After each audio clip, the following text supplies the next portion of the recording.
Clermont à moins de 3 heures de train de Paris, ça sera possible à partir du 14 décembre. Ce matin, la ligne a été officiellement inaugurée en présence du président de Réseau Ferré de France, du ministre Auvergnat Brice Hortefeux et des élus locaux. Et tous sont d'accord pour dire que ce gain de temps ne représente qu'une étape avant l'arrivée d'un train à grande vitesse. Christian Lamorel, Fabrice Dutrio. Le seuil de moins de 3 heures est franchi, certes symboliquement, mais il est franchi et la prochaine étape d'un trajet de 2 heures doit désormais être en ligne de mire. C'est un objectif que se sont fixés les élus de tous bords.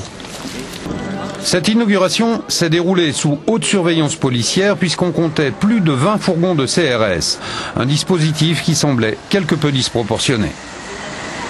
Et devant ce cordon très musclé de CRS, quelques 150 à 200 cheminots ont manifesté. Ils ont profité de cette inauguration pour se faire entendre et dénoncer, selon eux, le démantèlement à l'avenir de la SNCF, les réductions d'emplois et la suppression de plusieurs lignes. Je vous propose d'écouter le représentant de l'intersyndicale des cheminots.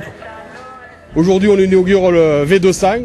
Les trains vont rouler à 200 km/h sur 40 km. Et en même temps, la semaine dernière, on a inauguré le V30 au niveau de l'Aljac où le train va rouler à 30 km/h. C'est une catastrophe sur cette région. On ferme des lignes. Aucun projet sérieux de développement du ferroviaire. On est dans l'incompréhension totale.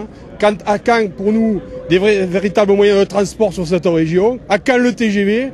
Et quand est-ce qu'on rouvre les lignes qu'on a fermées? Enfin, les usagers aujourd'hui sont considérés pour des moins que rien sur cette région. On ne comprend pas.